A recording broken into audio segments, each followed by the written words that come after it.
Niki hakiria kiyuire Priscilla Mwatika uria ni cuwe wa mwana wa miaka itano uria urengetwo ciiga ciake cia thiri-ini mamawe uria maraikaraga nake. Ona gutuika gutire kuramenyeka undu uria uracungiririe ngero eno, kurerikana mwana uyu arari mwathiki kuri mamawe uria makoretwo magiikara nake kwa ihinda iraya. Ndio akaingia kutoa nguo, ndio akamshika alafu akamweka chini. Kumeka chini akachukua kisu, hata mtoto huyu ndio amenieleza, akamwambia akachukua kisu alafu akamkata sehemu zake zote.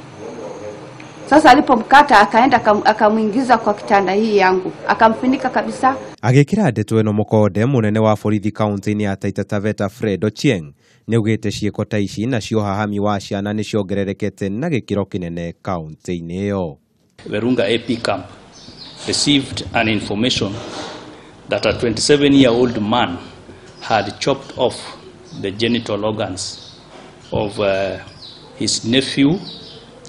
Then the officers rushed to the scene and happened to find the suspect whom they arrested, and they found when already he was being subjected to mob injustice by members of the public. Oho ni oritia ciari gukorwo meritho na andu aria marehokera ciana ciao. Gite nderithiria Kameme TV, njeta Kamau wa Mwangi.